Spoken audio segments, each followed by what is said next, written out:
Yo, kembali lagi di channel Vokauser Anime.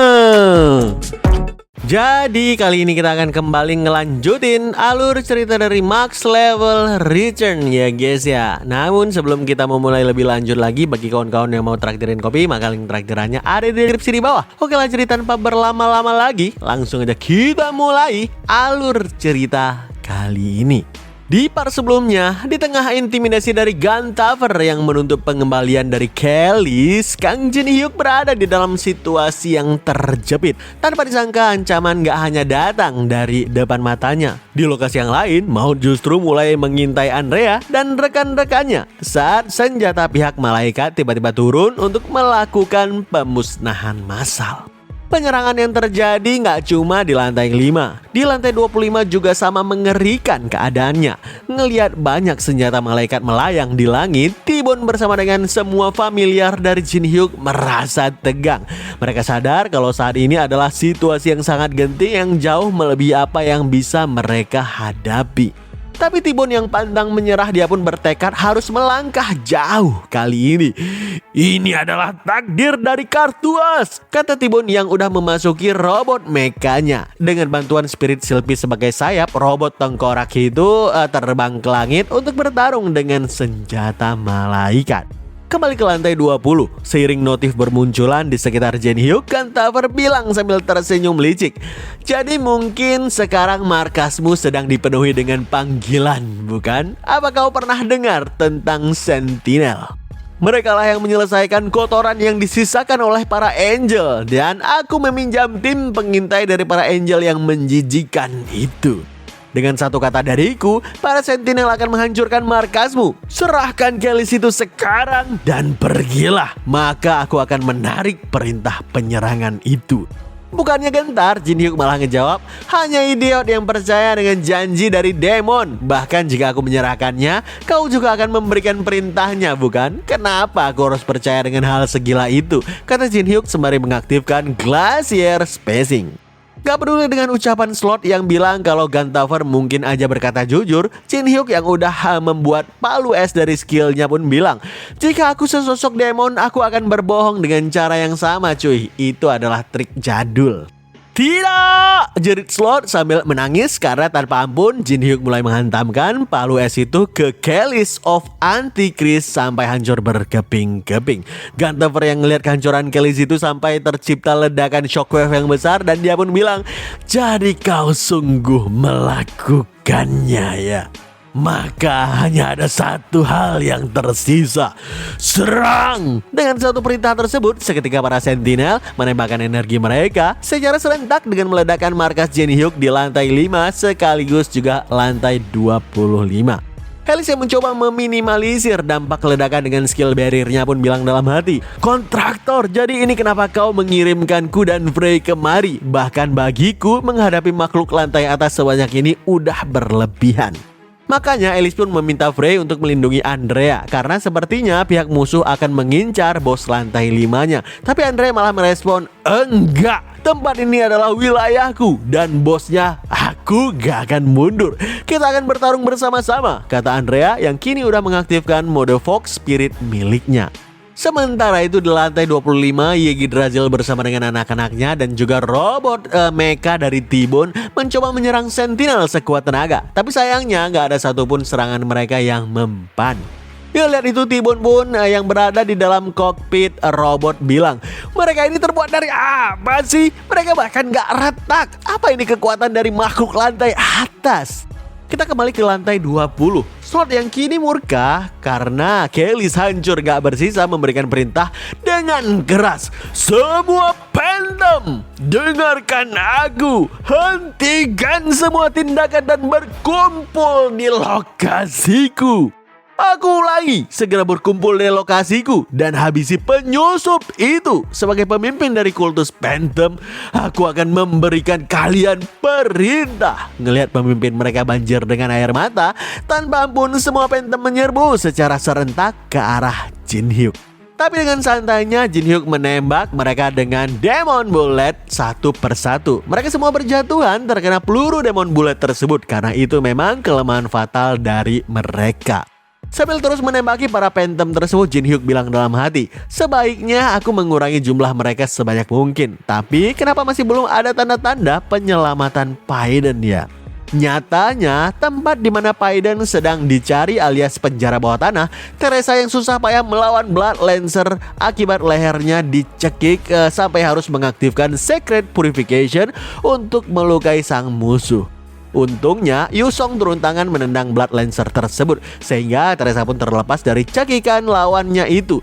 Lalu Yusong pun bilang ke Teresa, apa yang kau lakukan Teresa? Kenapa kau nggak bertarung seperti biasanya? Harusnya dia bukan lawan yang membuatmu kesulitan, bukan? Teresa yang lehernya masih kesakitan pun ngejawab, bukan begitu Yusong, kata Teresa yang kembali teringat gimana pertarungannya melawan Blood Lancer berlangsung.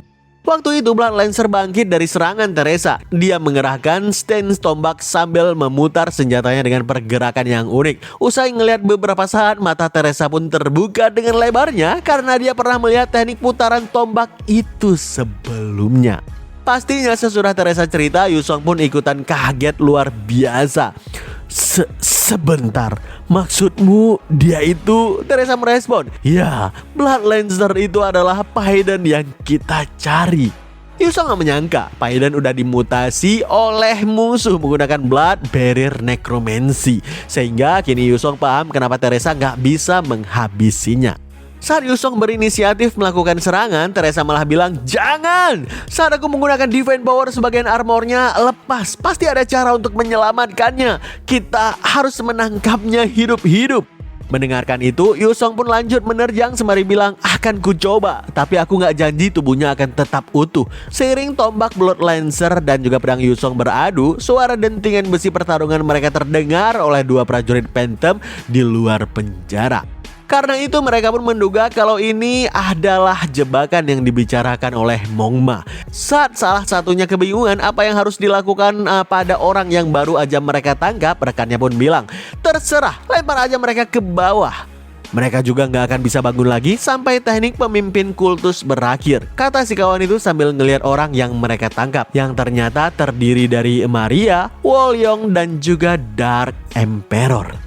Dalam adu mekanik yang berlangsung sangat cepat itu, Yusong mengakui kalau ujung tombak si lawan lebih berat dari kelihatannya. Baru aja Yusong mengkhawatirkan dirinya akan kesulitan, tiba-tiba Blood Lancer melepaskan skill tombak Sonic Piercing. Sebuah tusukan ganas yang kecepatannya melebihi kecepatan suara. Untungnya Yusong masih bisa menangkis dengan sempurna, tapi dia merasa si lawan akan semakin dekat dengan levelnya.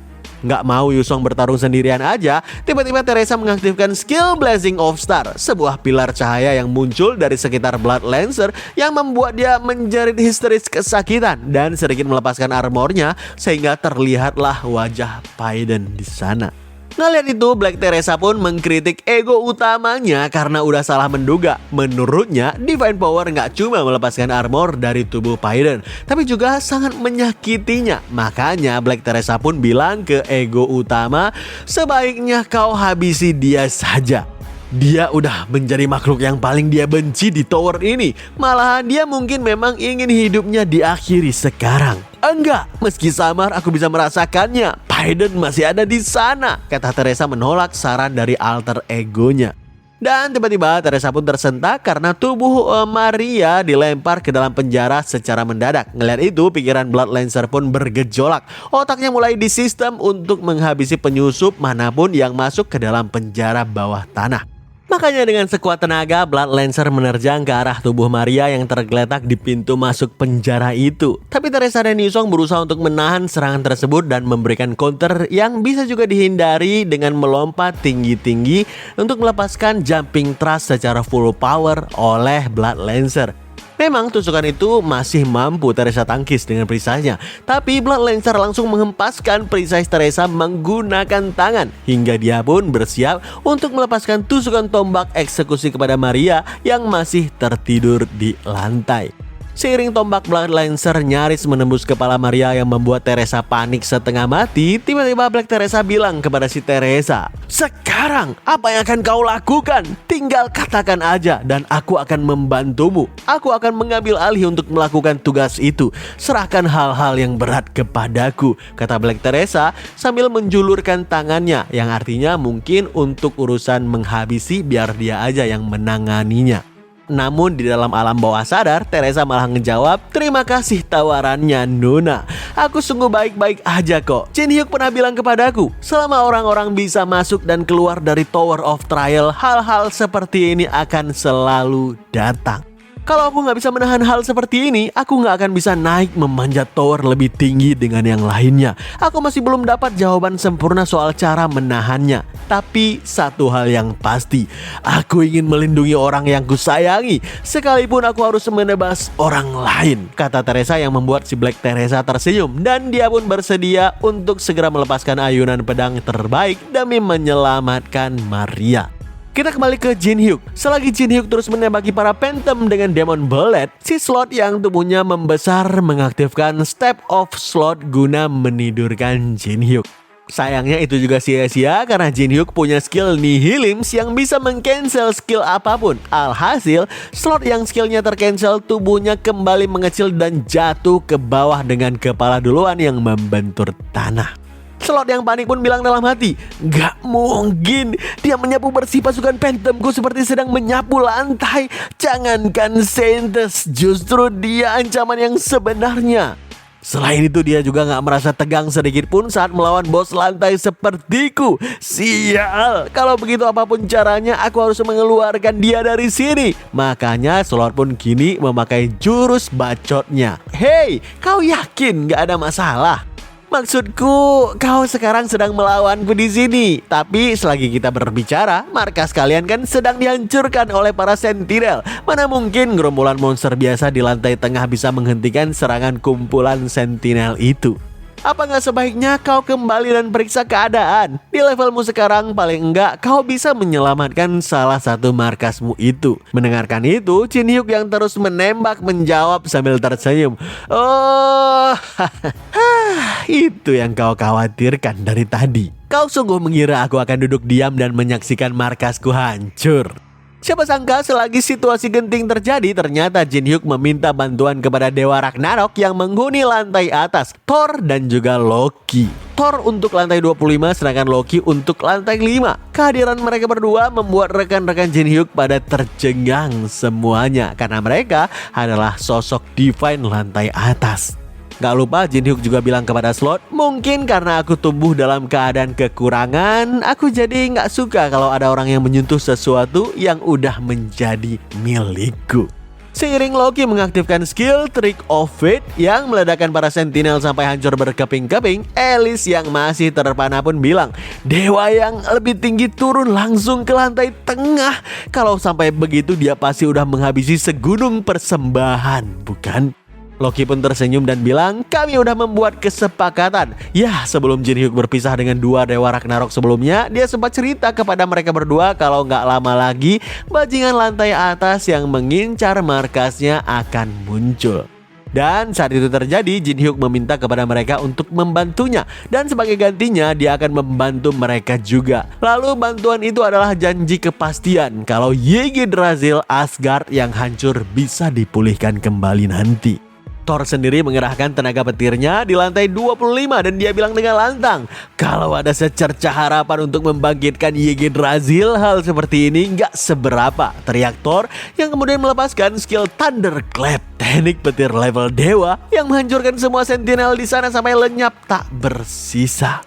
Jin Hyuk yang menonton adegan penghancuran itu via window streaming pun bilang, "Wadaw, sentinel jadi meleleh tuh. Ya, nama mereka juga dewa sih." Mendengarkan itu, mulut Slot pun terbuka dengan lebar saking gak percaya dengan apa yang dia lihat. Dia gak pernah dengar ada higher god yang membantu seorang player. Ngeliat ekspresi shock dari bos lantai 20 ini, Jin Hyuk pun bilang lagi, "Sekarang nggak ada lagi ancaman bagiku, bukan? Setiap pasukan Phantom di sekitar sini udah habis, yang berarti tinggal kau aja sisanya." Sontak Slot yang ketakutan parah kepada Jin Hyuk mencoba kabur secepat mungkin yang dia bisa. Dan dia pun bilang kepada Guntower, "Tuan Guntower, apa Anda hanya akan menonton? Tolong jangan biarkan aku mati oleh makhluk ini. Saya berjanji akan bekerja lembur bagai kuda untuk selamanya." Tentu Guntower yang ada di tempat aslinya sakit kepala dengan situasi yang tiba-tiba berbalik. Dia benar-benar gak menyangka Jin Hyuk akan merekrut 2 God Tier untuk menjaga markasnya. Dalam hatinya Guntower pun bilang, yang udah terjadi ya sudahlah. Slot memang lemah, tapi si bodoh itu bisa menciptakan hal-hal yang luar biasa. Aku tetap harus menyelamatkan dia. Namun tiba-tiba Guntower tersentak saat ngeliat ke arah monitor streaming. Karena tanpa tanda-tanda apapun, Slot dan Jin Hyuk udah menghilang tanpa jejak sedikit pun. Nyatanya Slot saat ini sedang berada di ruangan yang sangat gelap. Selagi dia bergetar ketakutan, tiba-tiba Jin Hyuk berada di belakangnya dan dia bilang dengan tatapan penuh intimidasi, "Aku benci diawasi oleh Guntower. Ya, aku cuma ingin kita mengobrol 4 mata saja," kata Jin Hyuk sembari menggunakan item yang bernama Blue Torch. Item yang mampu menciptakan ruang untuk audiensi pribadi dengan bos lantai ini.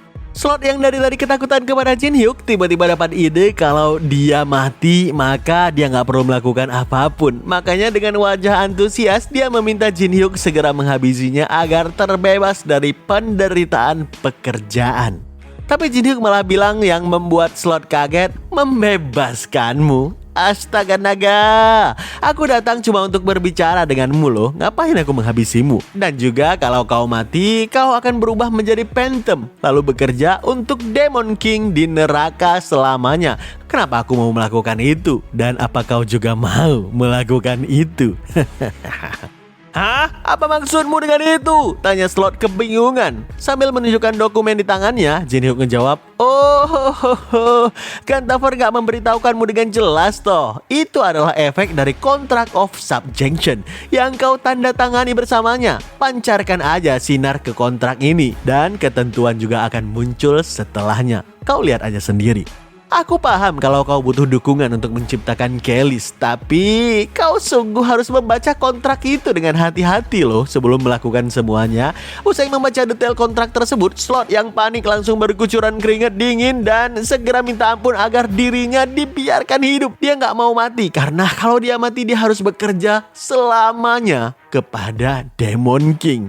Sambil menjewer pipi Slot, Jin Hyuk pun heran. Kok bisa orang semalas Slot ini menjalankan kultus raksasa dan mengurus seluruh lantai 20. Tapi tetap aja Jin Hyuk menawarkan kesepakatan kepadanya.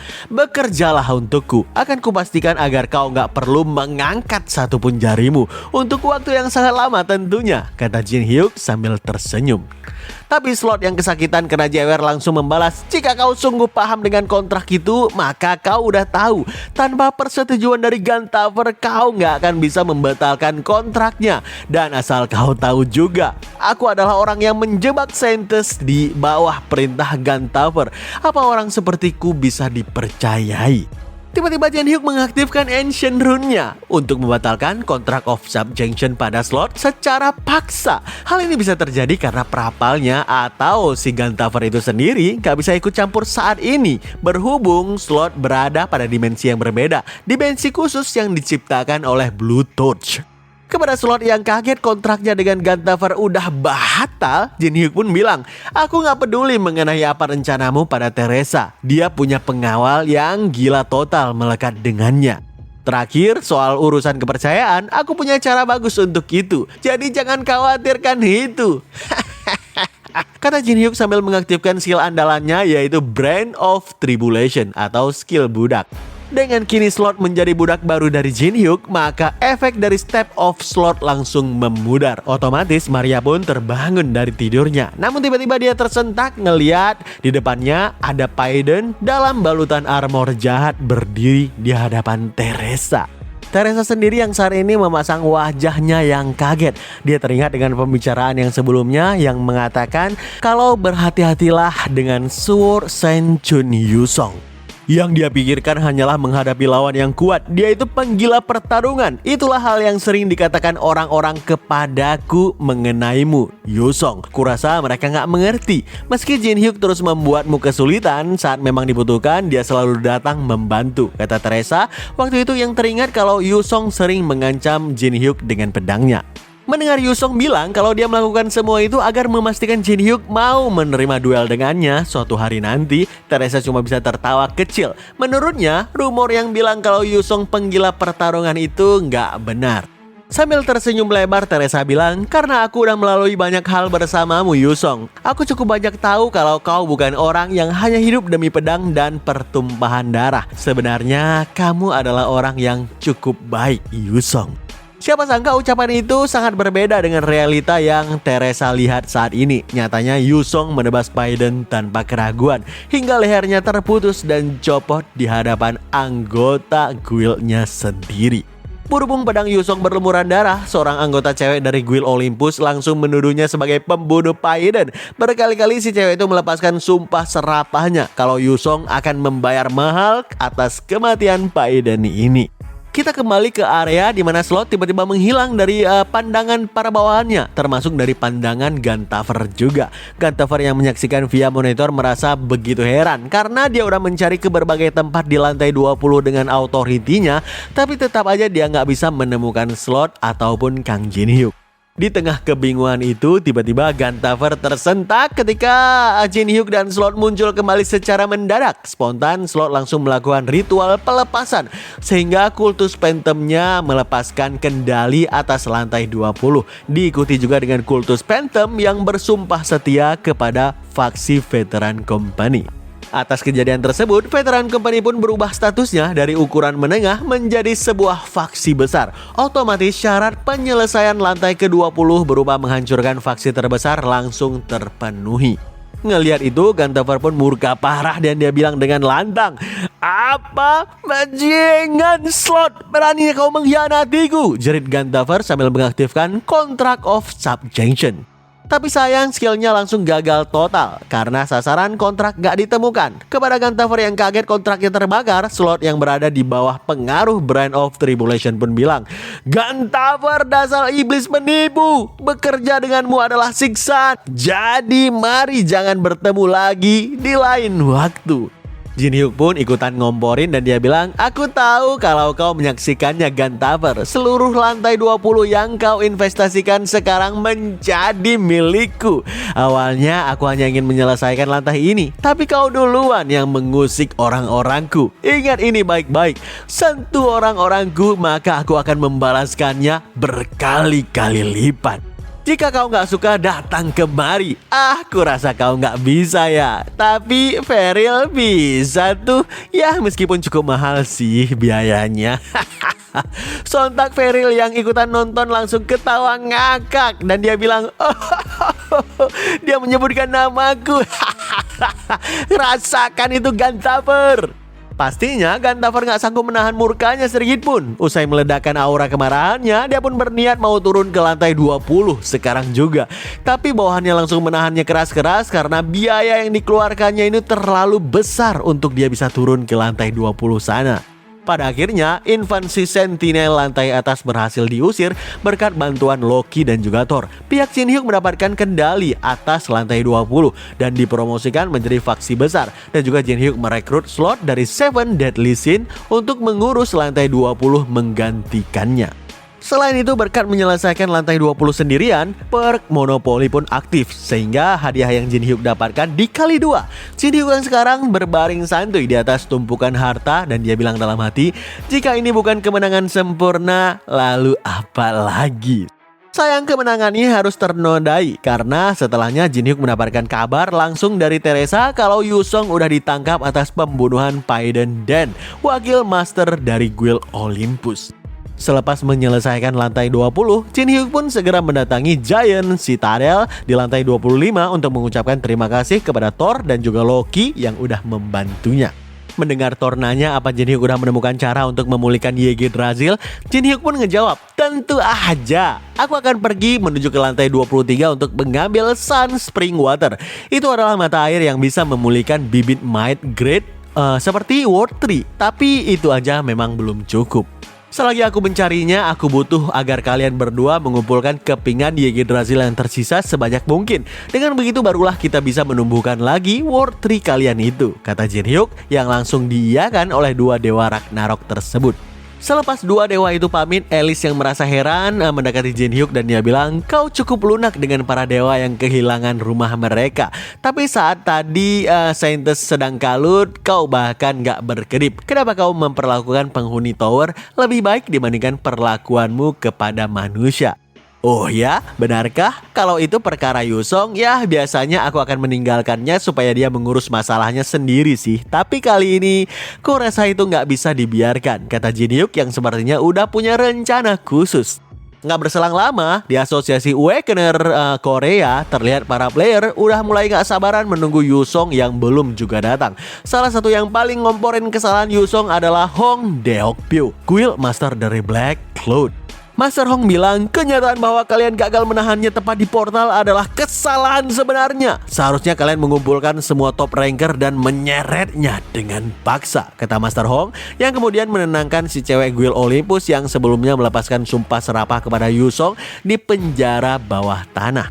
Selagi menunggu, Teresa yang juga hadir bersama Maria di sana pun nanya ke si Maria, apa menurutmu Yusong akan muncul? Kau juga kenal dia, Yusong. Dia nggak peduli dengan Paiden. Maria pun ngejawab, iya aku tahu. Paiden berubah menjadi Blood Lancer. Nggak ada pilihan lain di saat itu. Aku nggak seperti burung bangkai di sini yang berharap bisa menyeret Kang Jin Hyuk. Apapun alasannya, menghabisi player terkenal memberikan orang-orang alasan sempurna untuk memeras veteran company yang sedang mendominasi lapangan. Tentunya jika mereka memanfaatkan duka dari mereka yang dekat dengan Paiden, sedangkan aku, sayangnya aku gak punya waktu untuk menjadi kalut, kata Maria yang berusaha tegar agar posisinya sebagai ketua guild.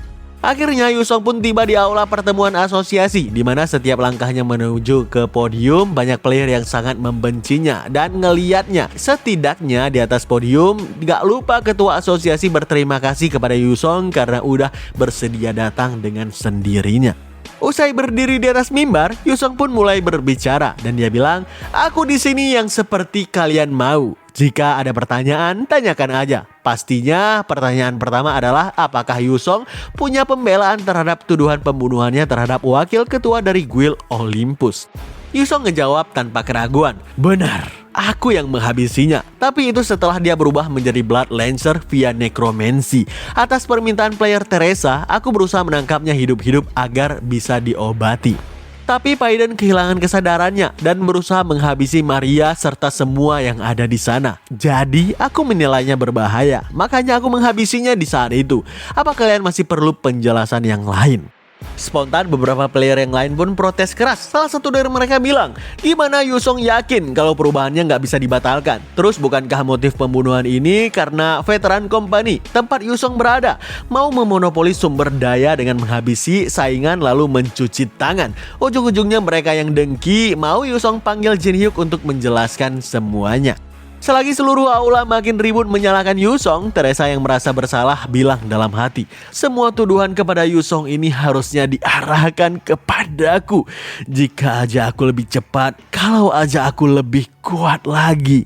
Sebelum Teresa jatuh ke dalam penyesalan terdalam, tiba-tiba terdengar suara seseorang yang bilang, hah, berisik amat. Spontan Teresa dan semua orang yang hadir di sana, termasuk Yusong, sangat kaget karena suara itu berasal dari Jin Hyuk. Dan Jin Hyuk saat ini berada di luar kaca sana sambil mengintip dan menaiki naganya. Anjir, aura farming pula MC kita ini ya guys ya.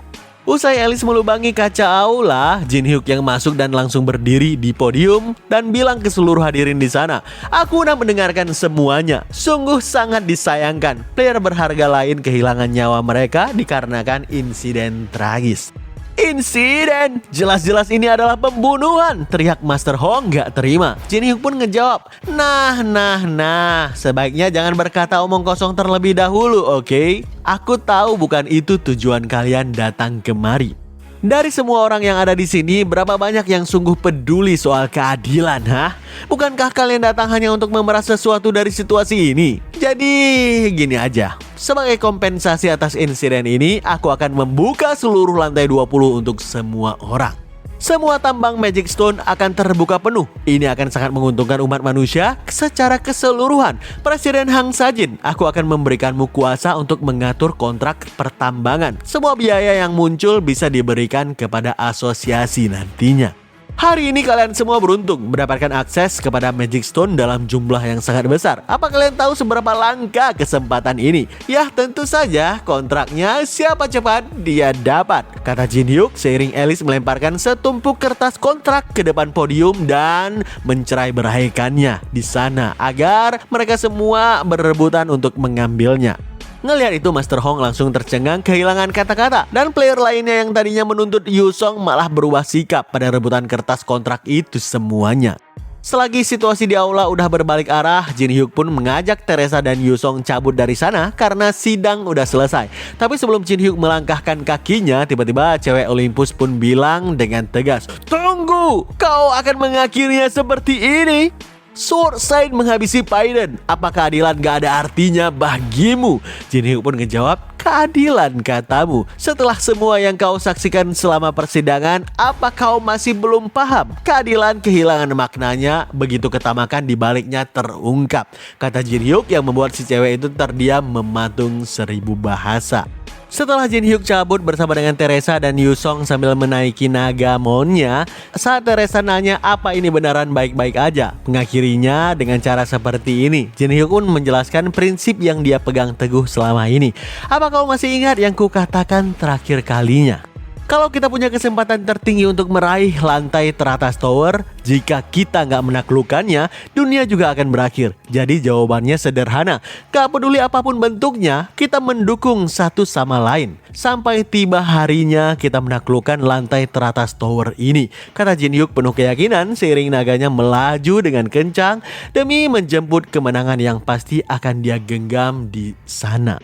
Kita cukupkan ceritanya sampai di sini ya guys ya, karena komiknya udah mentok lagi. Kita akan ngelanjutin alur cerita ini kalau komiknya udah update beberapa chapter dari pengarangnya. Dan untuk kawan-kawan yang belum menonton alur cerita yang lain dan mungkin juga udah ke skip, kawan-kawan bisa langsung menuju ke playlist kita. Di sana udah lengkap, ada sekitar hampir 25 judul yang berbeda dan silahkan dinikmati. Selain itu, kawan-kawan juga bisa langsung cek di deskripsi kita, karena di deskripsi itu ada link untuk traktirin kopi bagi kawan-kawan yang mau membantu channel ini agar bisa terus berkembang dan bisa terus up to date di kesempatan mendatang.